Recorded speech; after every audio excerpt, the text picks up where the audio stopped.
कैसे नबी जिन्हें अल्लाह ने बेमिसाल ताकत दी थी, तने तनहा हथियारों से लैस हजारों सिपाहियों को धूल चटाने वाले एक दिलेर और बेखौफ नबी जिन्होंने रोम के जालिम बादशाह के खिलाफ बगावत की थी। इस दिलेर बंदे को आपकी बीवी ने ही क्यों फरेब दिया और इसका क्या अंजाम हुआ? कदीम जमाने में फलस्तीन के इलाके में एक शहर आबाद था जिसका नाम अमूजिया था। इस शहर के धार्मिक रहनुमाओं ने मुख्तलिफ देवताओं के नाम रखे हुए थे, जिनमें बारिश, तूफान, सूरज, चांद, रिज्क और ताकत के अलग अलग देवी देवता थे। लोग इन देवी देवताओं की पूजा करते थे और उन्हें खुश करने के लिए तरह तरह के तीज त्योहार मनाते थे। उन्होंने उन देवी देवताओं के बारे में अजीब और गरीब कहानियां भी मशहूर कर रखी थीं, जो लोगों को खूब भाती थीं। अमोजिया के लोग उन देवी देवताओं के अफसानों को बहुत ही दिलचस्पी से सुना करते थे और उनके प्रति अकीदत में डूबे रहते थे। शहर अमोजिया का बादशाह फोता एक जालिम और तानाशाह इंसान था। जो कोई भी उसके हुक्म का विरोध करता, उसे बेरहमी से सजा दी जाती। वह मामूली बातों पर लोगों को कैदी बना लिया करता था और उसकी तानाशाही से हर कोई डरता था। फोता ने बहरे रोम के किनारे एक बहुत बड़ा महल बनवाया था, जहां वह हर साल अपने देवी देवताओं को खुश करने के लिए जश्न मनाता था। इस जश्न में नाच गाने, रक्स, आतिशबाजी और यहां तक कि जिनाकारी भी होती थी। यह महल अपने भव्यता के लिए जाना जाता था और लोग इसकी तारीफ करते नहीं थकते थे। शहर अमोजिया के चारों ओर छोटे बड़े बहुत सारे देहात और गांव थे, जिनमें बनी इसराइल के कई यहूदी कबीले बसे हुए थे। ये लोग गरीब थे और खेती बाड़ी करने के साथ साथ भेड़ बकरियां पालकर अपना गुजारा करते थे। लेकिन फोता के सिपाही अक्सर उन देहातों पर हमला करते थे और उनके भेड़ बकरियां, माल और धन को लूट लेते थे।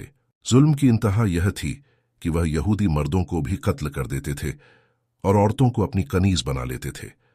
उन पर तरह तरह के जुल्म ढाते थे। बनी इस्राएल कमजोर थे और फोता के लश्कर को शिकस्त नहीं दे सकते थे। वे बार बार अल्लाह से दुआ करते और इस जुल्म से निजात पाने के लिए गिड़गिड़ाते थे। आखिरकार एक दिन यहूदियों के बुजुर्ग एक जगह इकट्ठा हुए और उन्होंने यह मशवरा किया कि फोता के खिलाफ एक ऐसे शख्स को खड़ा किया जाए जो उसकी ताकत और गुरूर को चकनाचूर कर सके। कुछ लोगों ने सुना था कि एक काफिले में एक बहुत ही ताकतवर शख्स रहता है जो बहुत ही अबादत गुजार है और अक्सर रोजे रखता है। वह न केवल ताकतवर था बल्कि उसमें अल्लाह की दी हुई खास शक्तियां भी थीं। यह शख्स अल्लाह के पैगंबर हजरत शमून अलैहिस्सलाम थे। कुछ उल्मा ने उन्हें नेक वली करार दिया है, जबकि तौरेत और इंजील में उन्हें नबी माना गया है। अल्लाह ने उन्हें गैर मामूली ताकत से नवाजा था और यह उनकी बेमिसाल ताकत ही उनका मौजिज़ा थी। मवर्रखीन के मुताबिक शमून अलैहिस्सलाम खुद यहूदी थे और उनका ताल्लुक बनी इस्राएल के कबीले बनुदान से था। आपके वालिद का नाम मानू था। जब यहूदियों ने शमून अलैहिस्सलाम के पास पहुंचकर फोता के जुल्म के बारे में बताया, तो आपने इस जुल्म के खिलाफ लड़ने का फैसला किया और उन मजलूम लोगों के मसीहा बन गए। पहले तो हजरत शमून फोता के दरबार में तशरीफ लाए और उसे दीन की दावत दी। आपने उसे जुल्म, जब्र और बुतपरस्ती से तौबा करने को कहा और उसे अल्लाह के अजाब से डराया। लेकिन अमोजिया के लोग और बादशाह फोता ने शमून अलैहिस्सलाम की दावत को सिरे से इनकार कर दिया। बादशाह आपकी जान का दुश्मन बन बैठा। अब शमून अलैहिस्सलाम ने फोता और उसके लश्कर से लड़ने का फैसला किया। जब फोता को इसकी खबर मिली तो वह घबरा गया और हैरान रह गया कि कोई इंसान इस कदर ताकतवर कैसे हो सकता है। जब हजरत शमून अलैहिस्सलाम ने फोता और उसके सिपाहियों के खिलाफ लड़ाई की तैयारी शुरू की, तो उन्होंने अपने साथ कुछ खास सिपाहियों को शामिल किया। ये सिपाही सिर्फ ताकतवर नहीं थे, बल्कि दिल से ईमानदार और अल्लाह पर विश्वास रखने वाले थे। वे जानते थे कि उनका मुकाबला न केवल एक तानाशाह से है, बल्कि एक ऐसे जालिम से है जो निर्दोषों का खून बहाने में जरा भी हिचकिचाता नहीं। हजरत शमून ने अपने सिपाहियों को संबोधित किया और उन्हें अल्लाह पर भरोसा रखने की ताकीद की। उन्होंने कहा, हमारे पास अल्लाह की मदद है और वह हमारी दुआ सुनता है। अगर हम ईमान के साथ लड़ेंगे तो हमें जीत मिलेगी। सिपाहियों ने हिम्मत जुटाई और अल्लाह की राह में निकल पड़े। जंग की तारीख तय की गई।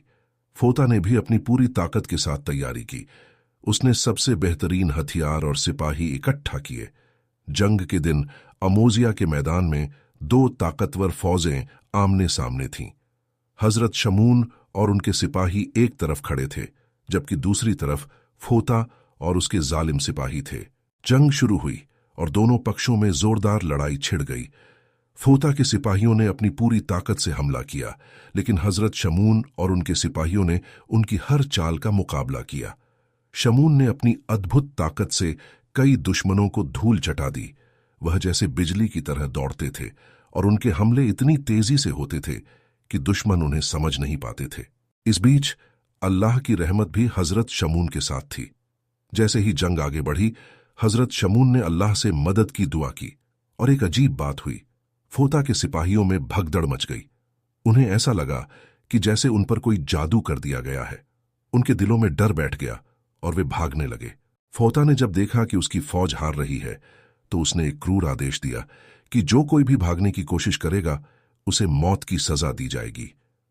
लेकिन उसकी धमकी का असर उल्टा हुआ। फोता की अपनी फौज में दहशत बढ़ गई और उन्होंने अपनी जान बचाने के लिए और तेजी से भागना शुरू कर दिया। हजरत शमून ने इस मौके का फायदा उठाया। उन्होंने अपने सिपाहियों को एकत्र किया और दुश्मनों का पीछा करने का आदेश दिया। जल्द ही फोता और उसके सिपाही बुरी तरह से हार गए और फोता खुद भी घायल होकर भागने लगा। लेकिन हजरत शमून ने उसे नहीं छोड़ा। वह फोता के पीछे दौड़े और जब उन्होंने उसे पकड़ लिया तो फोता ने कहा, मेरी जान बचा लो, मैं तौबा करता हूं, मुझे छोड़ दो। हजरत शमून ने फोता की इस तौबा को सुना और अल्लाह की रहमत पर भरोसा करते हुए उसे छोड़ दिया। उन्होंने कहा, अगर तुम सच में तौबा करोगे और अपने जुल्मों से बाज आओगे तो मैं तुम्हें माफ कर दूंगा, लेकिन याद रहे अल्लाह का अजाब बड़ा भयानक है। फोता ने अपनी गलती को समझा और अमोजिया के लोगों के सामने अपनी तौबा का इजहार किया। उसने अल्लाह के आगे सर झुकाया और यहूदियों से माफी मांगी। इस तरह हजरत शमून अलैहिस्सलाम ने जुल्म और अत्याचार के खिलाफ खड़े होकर अपने कौम को एक नया जीवन दिया। उन्होंने अमोजिया के लोगों को सिखाया कि अल्लाह पर विश्वास और एकता से बड़ी मुश्किल को पार किया जा सकता है। जंग के बाद हजरत शमून ने अपने समुदाय को एकत्र किया और कहा, हमने इस लड़ाई में सिर्फ अपनी ताकत से नहीं बल्कि अल्लाह की मदद से जीत हासिल की है। हमें अब अपने दीन को मजबूत करना है और इस पर चलना है। उनकी बातों ने लोगों के दिलों में नई उमंग जगाई और वे सब मिलकर अल्लाह की इबादत में मशगूल हो गए।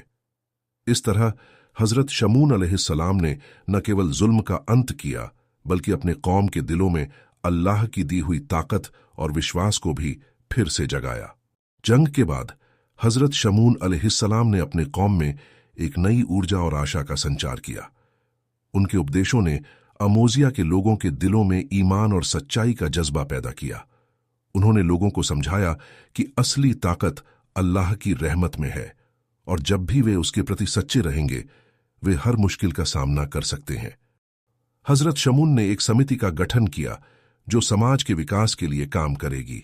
नए नियमों की स्थापना। समाज में सुधार लाने के लिए हजरत शमून ने कुछ नए नियम भी बनाए। उन्होंने कहा कि सभी को शिक्षा का अधिकार है और हर व्यक्ति को अपनी कला और कौशल विकसित करने का मौका मिलना चाहिए। उन्होंने विशेष रूप से महिलाओं को सशक्त बनाने पर जोर दिया ताकि वे भी समाज में अपने अधिकारों के लिए आवाज उठा सकें। इसके साथ ही हजरत शमून ने न्याय और ईमानदारी की महत्ता पर जोर दिया। उन्होंने कहा, हमें अपने काम में ईमानदारी से पेश आना चाहिए। अगर हम एक दूसरे के साथ ईमानदारी से रहेंगे तो अल्लाह हमारी मदद करेगा। पुनर्निर्माण की यात्रा। जंग के बाद अमोजिया को पुनर्निर्माण की जरूरत थी।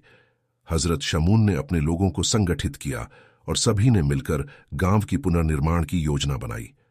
उन्होंने मिलकर बुनियादी ढांचे को मजबूत किया, जैसे स्कूल, अस्पताल और बाजार। अमोजिया के लोग मेहनत और लगन से काम करने लगे और जल्द ही उनका गांव फिर से खड़ा हो गया। नई चुनौतियां। हालांकि अमोजिया के लोग एकता के साथ आगे बढ़ रहे थे, लेकिन उन्हें नई चुनौतियों का भी सामना करना पड़ा। फोता के कुछ अनुयायी जो युद्ध के दौरान भाग गए थे, अब फिर से एकत्र होने लगे। वे हजरत शमून की सफलता को बर्दाश्त नहीं कर पा रहे थे और उनके खिलाफ साजिशें करने लगे। एक दिन उन्होंने योजना बनाई कि वे हजरत शमून को नुकसान पहुंचाने के लिए एक नई जंग की तैयारी करेंगे। हजरत शमून को इस योजना की जानकारी मिली। उन्होंने तुरंत अपने सिपाहियों को इकट्ठा किया और कहा, हम अपने हक और सच्चाई के लिए हमेशा तैयार रहेंगे। अगर दुश्मन फिर से हमला करने की कोशिश करेगा तो हमें एकजुट होकर उनका मुकाबला करना होगा। एक नई जंग की तैयारी। हजरत शमून ने अपनी सेना को तैयार किया और उन्हें अल्लाह पर भरोसा रखने की प्रेरणा दी। उन्होंने उन्हें याद दिलाया कि यह सिर्फ एक जंग नहीं है, बल्कि यह उनकी आस्था और न्याय की रक्षा का मामला है। उन्होंने कहा, जो लोग हमें डराने की कोशिश कर रहे हैं वे जानते हैं कि हम सच्चाई के साथ खड़े हैं। हमें डरने की कोई जरूरत नहीं। इस बार हजरत शमून ने न केवल अपनी ताकत पर भरोसा किया, बल्कि उन्होंने दुआ और इबादत का सहारा लिया। उन्होंने अल्लाह से मदद मांगी और यह भरोसा किया कि अल्लाह उनकी रक्षा करेगा। जंग का दिन आया और दुश्मन ने अपने आक्रमण की तैयारी की। हजरत शमून और उनके सिपाही अपनी पूरी ताकत के साथ दुश्मनों के खिलाफ खड़े हुए। इस बार हजरत शमून ने एक नई रणनीति अपनाई। उन्होंने अपने सिपाहियों को संगठित किया और दुश्मनों के पीछे से हमला करने का निर्णय लिया। जंग की शुरुआत होते ही अमोजिया के लोगों ने दुश्मनों को चारों ओर से घेर लिया। हजरत शमून की रणनीति ने दुश्मनों को हताश कर दिया। फोता के अनुयायी फिर से भागने लगे और इस बार हजरत शमून ने उन्हें मौका नहीं दिया। उन्होंने अपनी फौज को आदेश दिया कि किसी भी दुश्मन को न छोड़ें। सच्चाई की जीत। हजरत शमून ने अपनी फौज के साथ मिलकर दुश्मनों को हराया।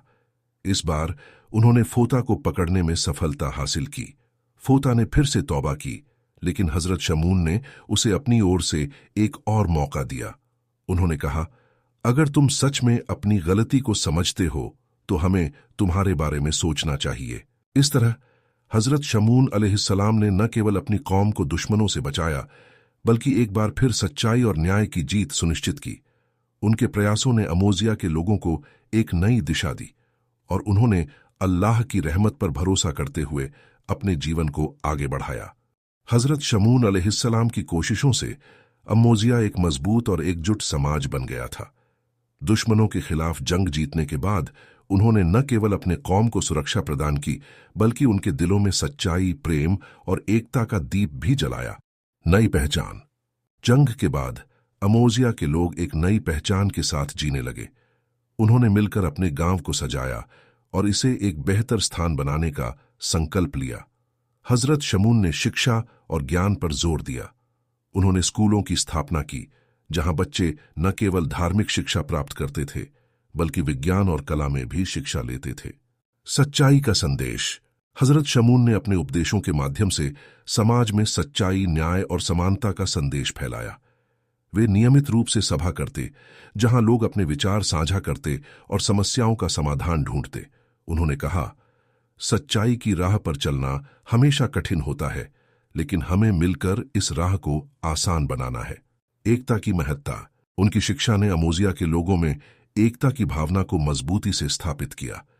उन्होंने समझाया कि एकता में ही ताकत है और जब लोग एकजुट होते हैं तो कोई भी दुश्मन उन्हें हराने की हिम्मत नहीं कर सकता। विरासत। समय बीतने के साथ हजरत शमून की शिक्षाएं और उनके आदर्श अमोजिया के लोगों के दिलों में हमेशा जीवित रहे। उन्होंने अपने बाद की पीढ़ियों को भी अपने ज्ञान से समृद्ध किया। उनके अनुयायी उनकी शिक्षाओं को फैलाते रहे और इस तरह अमोजिया की पहचान एक उज्जवल और सशक्त समाज के रूप में बनी रही। अंतिम दिन।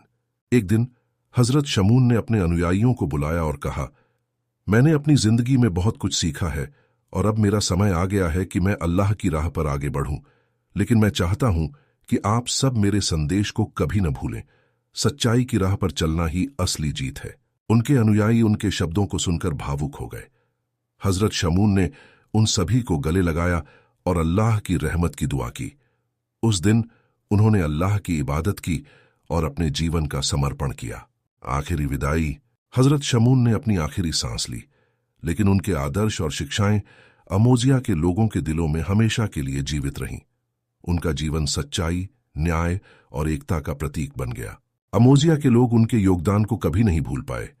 हर साल वे हजरत शमून की याद में एक उत्सव मनाते, जहां वे उनकी शिक्षाओं का स्मरण करते और अपने समाज को और भी मजबूत बनाने का संकल्प लेते। समापन।